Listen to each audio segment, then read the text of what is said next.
My parents helped my brother buy a house and told me to rent somewhere, so I used my savings to buy my first property, then kept buying more. When he asked about my house, I said, "Which one?" The thing about being the forgettable son is that people forget you're in the room. I was sitting at my parents' dining table eating leftover meatloaf that had the texture of regret when my mom handed my brother Kyle an envelope. Not a birthday card, not a graduation gift, just a random Tuesday in April. Kyle opened it. His eyes went wide. "Holy crap. Are you serious?" My dad grinned like he just won something.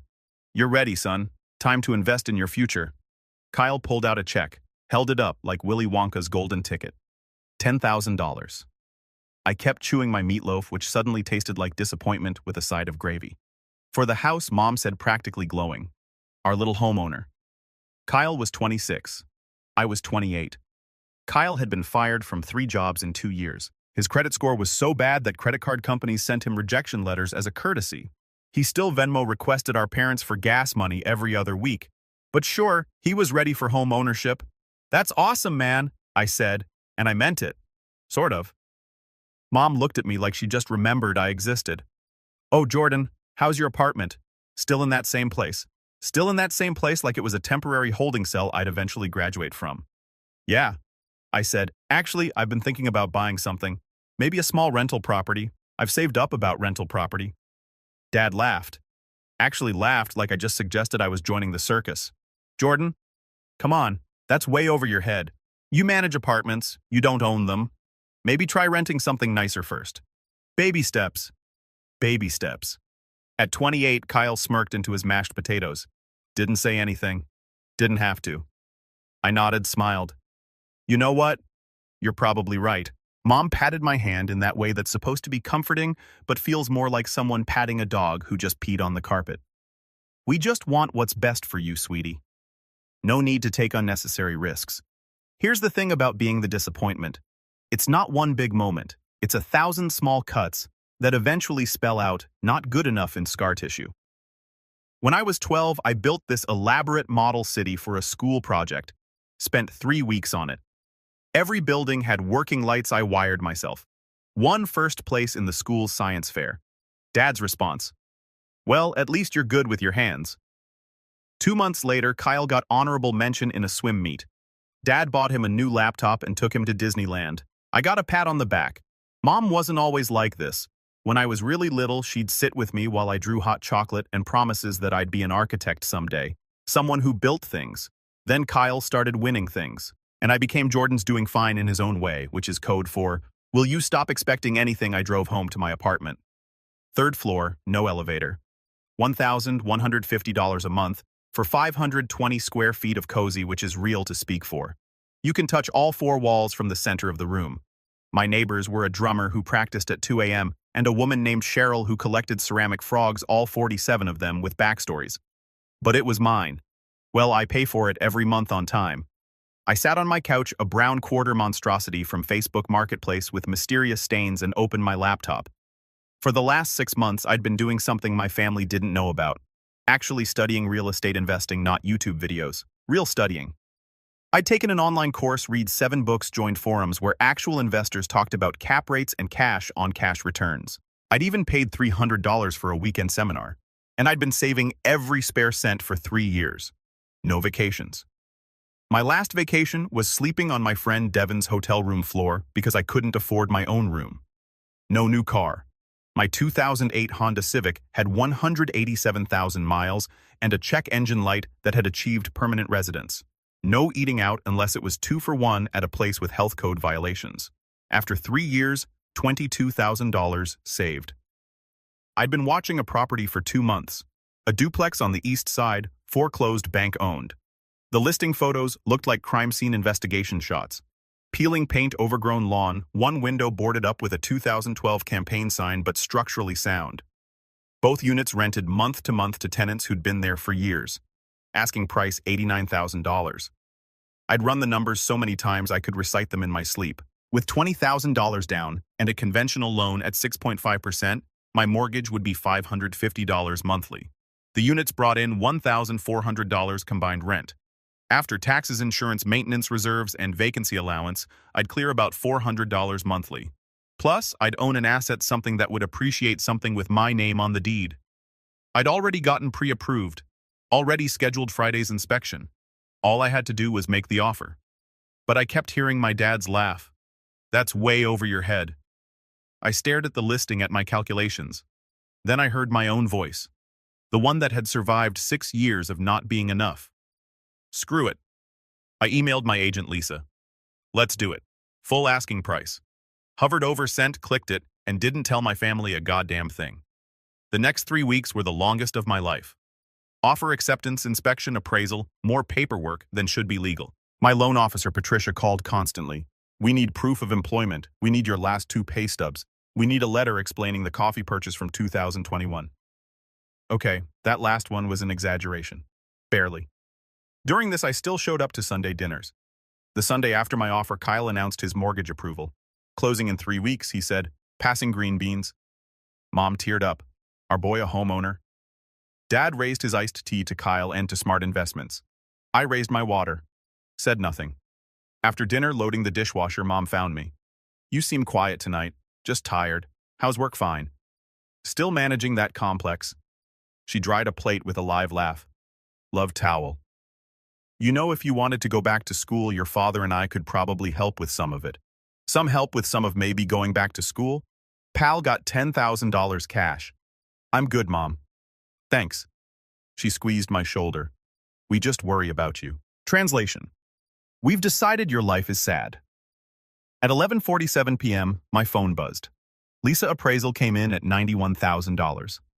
You're good to close. Congrats. I stared at that text for 5 minutes. I was going to own property. I wanted to tell someone, call my parents. Shouted from my shaking 3rd-floor apartment, but I didn't. This was mine. Closing day was 3 weeks later, Thursday.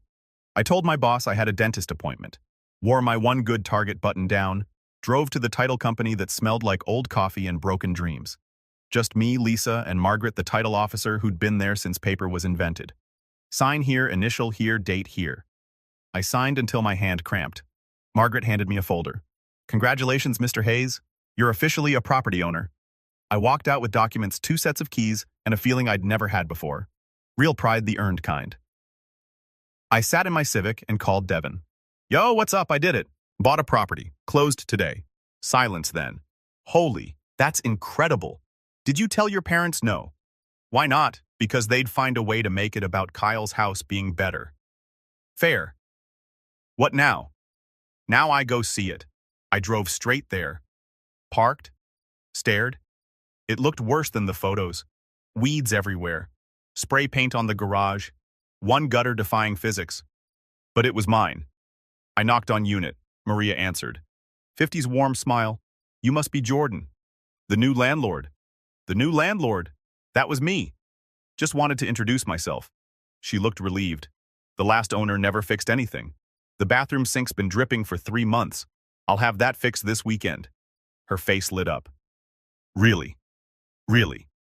I spent an hour walking both units, making lists, long lists. But standing there in my property with my tenants who needed help, I felt something I hadn't felt in years. Purpose. I took one photo. Me, keys in hand in front of the duplex, almost posted it to Facebook, almost sent it to the family group chat. Then I remembered my dad's laugh, my mom's pat, Kyle's smirk. I deleted it. They didn't get to be part of this. Not yet, maybe not ever. That first weekend as a property owner, I learned 3 things. 1, fixing a dripping sink sounds easy until you're under it with water spraying in your face. 2, YouTube tutorials lie. Quick 15-minute fix means 3 hours and 2 trips to Home Depot. 3, there's something deeply satisfying about fixing things you actually own. I spent Saturday at Unit A fixing Maria's sink, replacing 2 light fixtures that flickered like Morse code, and discovering the previous owner had fixed the garbage disposal by unplugging it and hoping no one noticed. Maria brought me lemonade around noon. Homemade. You didn't have to do this, she said. I told you I would. The last owner said that too. Never showed up. I tightened the final connection and hit the switch. The disposal roared to life. Maria actually clapped. You're a miracle worker. I'm a guy with YouTube and stubbornness. I drove home that night, exhausted, covered in grime, with a $240 Home Depot receipt. But I felt something I hadn't felt at my regular job in years. Useful. Sunday dinner was Kyle's celebration. His closing had gone through Friday. I showed up with sale wine from Trader Joe's. The house smelled like pot roast. Official important family event smell. Kyle and Amanda was showing everyone phone photos. 4 bedrooms, 2.5 baths, 2-car garage. The backyard is huge. Mom was vibrating with pride. Show them the kitchen. I looked when the phone got passed. Nice. Cookie cutter suburban. Nice. Exactly like 6 other houses on the same street. Congrats, man. It's great. Thanks. You should come see it. Maybe you'll get inspired to buy something yourself someday. Someday. Like it was this distant, impossible dream. I smiled. Maybe. In the kitchen doing dishes, my permanent assignment, Dad came in. Your brother's really making something of himself, he said, grabbing a beer. Yep, that's what happens when you make smart decisions. Stable job, good woman thinks ahead. I scrubbed a plate harder than necessary. You could have that too. If you just stop with the apartment management thing and get a real career. I like my job. Do you? Or are you just comfortable being comfortable? I wanted to tell him right then that I own property, that I'd done it without help, but something stopped me. Pride, spite. Maybe I just wanted to see how long I could keep it secret. I'm doing fine, Dad. He shrugged. If you say so, just don't wait too long to grow up. I stood there, hands in soapy water, and made a decision. I was going to buy another property. Property number 2 came in October. I'd started checking listings obsessively. Every morning, lunch break, before bed. Lisa probably thought I was insane. You just closed 4 months ago. She said, you sure you're ready? What about that duplex on Maple Street? The one that needs a new roof? That one, Jordan? That's expensive. At least $10,000 for the roof, but it's $75,000 for a duplex. Even with a new roof, the numbers work. Silence. You've really done your homework. I don't sleep much. The Maple duplex was rough. The roof had survived multiple apocalypses. One unit was vacant because the ceiling leaked, basically an indoor water feature. But the other unit had Frank, an older guy who lived there 8 years. Paid $650 monthly, never late. I can work with this. I told Lisa, you're either brave or insane. Can it be both? I offered $70,000. They counted at $72,000. I accepted. This time I used a Helicon Property One for part of the down payment. Riskier, more debt, but the math worked. I closed in November. 6 months after Property One, Devin helped me clean out the vacant unit. We filled an entire dumpster. This is insane, he said, hauling trash. You really own 2 properties now. Technically, the bank owns most of them. Still 2 more than I own. 2 more than Kyle owns. Kyle's house is nicer. Yeah, but he didn't buy it himself. You did? That landed differently than I expected. I spent every weekend for 2 months fixing it. New roof, $9,800. Ouch. New flooring, $2,100. Paint fixtures, deep cleaning. By January, both units were rented. Combined $1,350 monthly. Property 1, $400 cash flow. Property 2, $380 cash flow. Total $780 monthly passive income. 8 months more progress than 6 years of regular employment. The close call came at Sunday dinner in February. Jessica, my sister who usually ignored me, asked what I'd been up to, working mostly still at the apartment complex. I'd actually quit in December. The passive income wasn't enough to live on, but I picked up property management contracts for other small investors. Same money, flexible hours. Sort of property management consulting now. Dad perked up. Consulting? That sounds fancy. Not that fancy. Just helping small landlords. Kyle laughed. So you're still fixing toilets just for multiple places now? Everyone laughed. I smiled. Something like that. What I didn't say, I was fixing toilets and properties I owned. Properties worth $161,000 combined, generating $780 monthly passive income. Loading the dishwasher. Shocking. Mom found me. I worry about you. You seem distant lately, just focused on work. That's good. Focus is good. She hesitated. If you ever need help. I know, Mom. Thanks. She left looking unsatisfied, like she wanted me to confess. I was struggling so she could save me. But I wasn't struggling. For the first time in my life, I was winning. I just wasn't telling them. Property 3 came in May. A small single-family house near a popular hiking area. The owner was tired of landlording. Listed at $95,000. I offered $88,000. She accepted immediately. Instead of long-term rental, I tried something new, short-term vacation rental. I spent $6,000 furnishing it from IKEA and Facebook Marketplace. Took photos with my phone and a $30 Amazon tripod. Listed it on Airbnb. Booked within 3 days. By summer, that house was generating $2,100 monthly, more than both duplexes combined. Devin came to see it. This is genius. Why didn't you do this with the others? Learning as I go. Each property teaches me something. 3 properties in a year. That's insane. It was, but it was working. Monthly cash flow. $400 plus $380 plus $2,100 equals $2,880. After expenses and reserves, I was clearing $1,800 monthly profit. Not enough to quit consulting, but enough to feel genuinely secure for the first time ever. And my family had no idea. The real close call came at Kyle's birthday barbecue in August. I was by the grill when Dad's friend Robert walked over. Robert did commercial real estate, had known our family forever. Hey Jordan, your dad tells me you're doing property management. Yeah, something like that.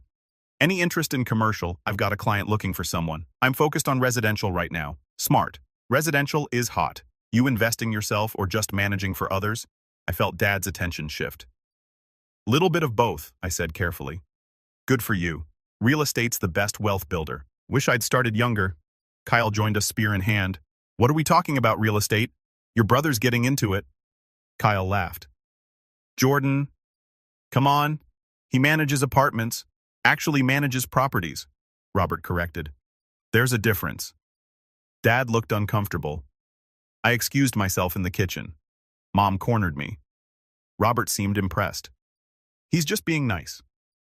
Are you really investing in real estate? I'm exploring it. That's wonderful. Maybe your father was wrong about baby steps. I left early. Told them I had an Airbnb check-in, which was true, but also convenient. On the drive home, I realized something. I'd been hiding my success because I was afraid of their judgment. Afraid they'd diminish it. But the secret was getting harder to keep. And part of me was starting to want them to know. Not for approval, just to see that they'd been wrong about me. Completely, utterly wrong. Property 4 came in September and it changed everything. Not because it was special. Another duplex similar to the others. Needed work, had tenants, made sense on paper. But it made my portfolio worth over $300,000, and it was the one that would eventually end up in the newspaper. By October, I had 4 properties, 11 rental units, monthly cash flow of $3,400 after expenses. I'd quit doing property management consulting, managing my own portfolio full-time now, which meant when people asked what I did, I had to get creative. Real estate, I'd say, vaguely, like sales, like investing. That usually ended the conversation. People either got uncomfortable about money or assumed I was exaggerating. My family assumed the latter. Thanksgiving was at my parents' house. I almost didn't go. I'd been to maybe 3 Sunday dinners in 6 months. Each time felt more disconnected, but Mom called personally. Please come. I miss you. So I went. Kyle and Amanda had news. You could tell by their looks and smiles. We made it through the appetizers before Kyle stood up. Amanda and I have an announcement. We're pregnant. The room exploded. Mom cried. Dad hugged them. Jessica squealed. I clapped along, said, "Congratulations." Meant it mostly. The conversation naturally circled back to them. Baby names, due dates, nursery colors. You'll need more space. Dad said, "When you're ready, we can help again. Family investment." I cut my turkey and said nothing. Jessica turned to me. What about you, Jordan? Still doing property management, real estate investing now? That got confused attention. Investing, Dad asked. With what money? There it was. I've been saving. Kyle laughed. Not mean, just disbelieving. Dude, investment properties are expensive. You'd need like $30,000 just for a down payment. I'm aware. Dad set down his fork. Jordan, be realistic. Investment property isn't for beginners. You could lose everything. You should go back to school first, get an MBA, then maybe look at real estate. I took a sip of water, counted to 5. I appreciate the advice. The conversation moved on, but I caught Dad and Kyle exchanging a look. The "we'll talk" sense into him later. Look, loading the dishwasher because some things never change. Kyle found me. Hey, I wasn't trying to shoot you down. I know, it's just real estate is risky. My mortgage is crushing me. I'm barely breaking even most months. That was news. I thought you had it figured out. He laughed bitterly. Turns out a $100,000 doesn't automatically make you good with money. Property taxes, HOA fees. It's a lot. I almost told him then. Almost said I owned 4 properties that I'd learned everything he was failing at. but I didn't. Thanks for the advice, I said. The article happened by accident. A local business journal was doing a feature on young real estate investors. They'd been pulling public records. My name came up. Michelle Chin, the reporter, called in December. Jordan Hayes. I'm working on a feature about millennial investors. Public records show you own 4 properties. Would you be interested in an interview? I nearly dropped my phone. Yeah, that's correct. Would you be interested? My first instinct was no, stay hidden. But something stopped me. Maybe I was tired of hiding. Maybe I wanted validation. Maybe I needed proof this was real. Sure, I said. The interview was at a coffee shop. Michelle was professional, took notes on actual paper. She asked about my strategy financing, how I started. I told her everything. The saving, the studying, the sacrifices. Did your family help you get started? No. They didn't know I was doing this. She looked up. They didn't know. I kept it quiet. They didn't think I was capable. What changed? I got tired of waiting for their approval. She scribbled notes. Self-made investor builds portfolio in silence. People love that story. The article was scheduled for early January. I didn't tell my family. The article went live on January 8th, Tuesday. I woke up to Michelle's email. Your feature is live. I clicked. There it was. My name, my photo, the whole story. Headline: How one 28-year-old built a real estate portfolio in 18 months without family money. Numbers included: properties owned, portfolio value $320,000, monthly cash flow $3,400. A quote from me. Success isn't about having advantages. It's about using what you have and refusing to quit. I screenshot it, sent it to Devin. Devin: Holy crap, you're famous. Me: hardly. Devin: Your family is going to lose their minds. He was right. The call came at 11:23 a.m. Mom, I answered. Hello, Jordan? Her voice is shaky. Someone sent me an article about you about real estate. It says you own 4 properties. Is that true? Yes. Long, heavy silence. Jordan: How? When? Why didn't you tell us? I tried. Remember, you laughed. We didn't. We thought you were just talking. I was doing it the whole time while you worried I'd never grow up. Her voice cracked. It says you're worth over $300,000. That's the property value. I still have mortgages. I heard her breathing. I need to call your father. She hung up. 10 minutes later, the family group chat exploded. Dad, Jordan, call me now. Kyle, is this real, this article? Jessica: What, you own 4 properties, Mom? Why didn't you tell us? I watched the messages pile up. Watched them process something that didn't fit their narrative.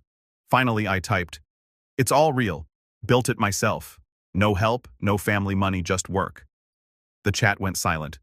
Then, Dad, we need to talk. Sunday dinner. You need to be there. I looked at that message for a long time. Part of me wanted to say no to protect what I'd built. But another part, the part that had spent 28 years trying to prove I was enough, wanted them to see it. I'll be there, I typed. Then I closed my phone and went to check on property 2, because regardless of what my family thought, I still had work to do. And for the first time in my life, that work felt like winning. Sunday came faster than I wanted. I showed up at 4:55 p.m. in jeans and a hoodie because I'd stopped pretending to try.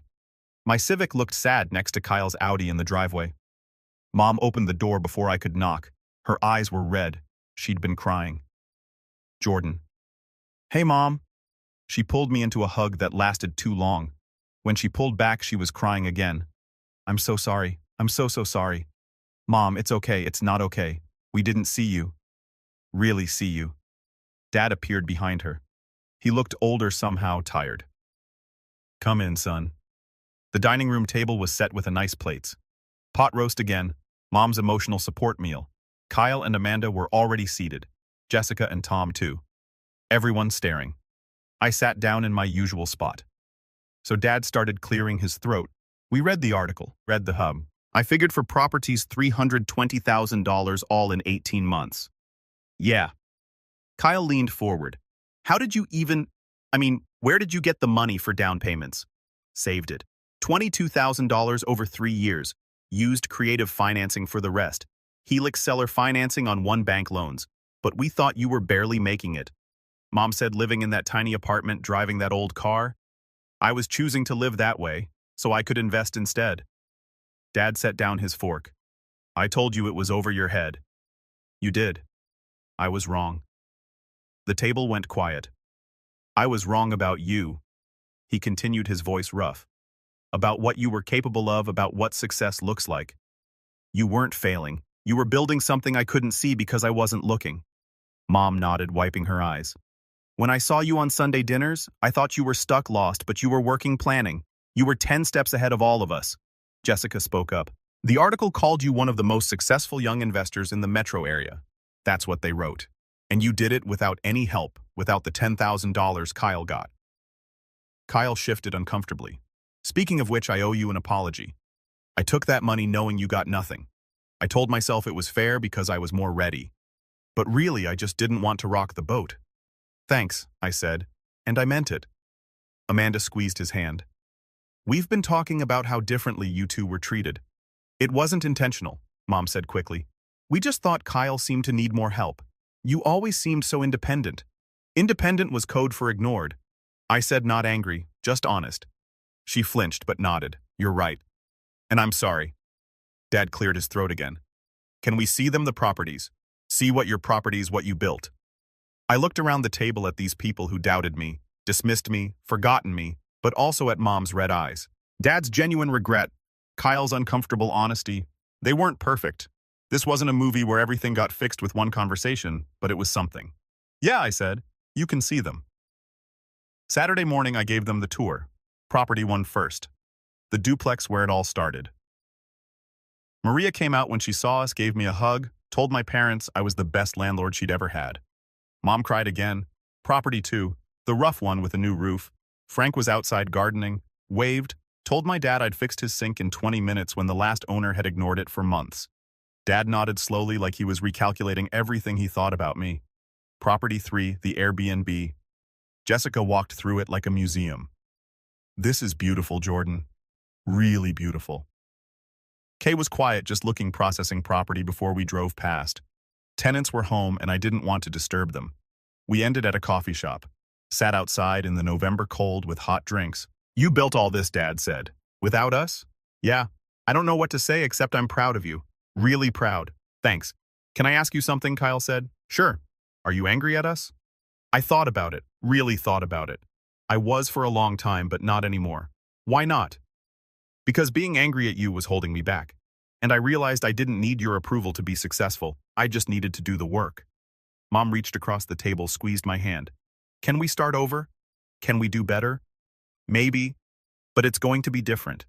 I'm not coming back to be the disappointment. If I'm coming back, it's as an equal. That's fair, Dad said. We sat there as the sun started setting, talking. Really talking. For the first time in years, it wasn't perfect. There was still hurt, still years of damage that wouldn't heal overnight, but it was a start. 3 months later, Property 5 closed. Another duplex. This one is in better condition. The numbers were perfect. I posted about it on social media. First time I'd ever shared my real estate journey publicly.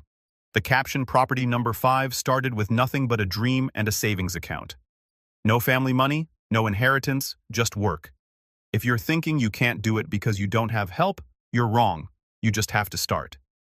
Within an hour, 200 likes, comments from strangers, thanking me for inspiration, messages, asking for advice, and one comment from Mom. So proud of you, sweetheart. Always have been, even when I didn't show it right. Love you. I liked her comment. Devin called 5 properties. You're basically a real estate mogul now. I'm a guy who owns 5 small properties and still drives a Civic with a check engine light. Yeah, but now it's by choice. He was right. I'd built something real, something that couldn't be taken away. Something I created from nothing but discipline, sacrifice, and refusing to stay small just because people couldn't see me. That evening I drove to Property 1, sat on the front porch, watched the sun go down. My phone buzzed. Dad, hey son, your mother and I were talking. We'd like to take you to dinner. Celebrate properly. Your choice of restaurant. A year ago I would have been suspicious. Looked for the catch. Now I just smiled. Sure, Dad. That sounds good. We made plans for Tuesday. I hung up and looked at my property. My first property, the one that started everything. It wasn't perfect. The paint could use a refresh. The lawn needed work, but it was mine. Just like this life I'd built. Not perfect, not easy, but completely undeniably mine. And that was enough. Actually, it was more than enough. It was everything.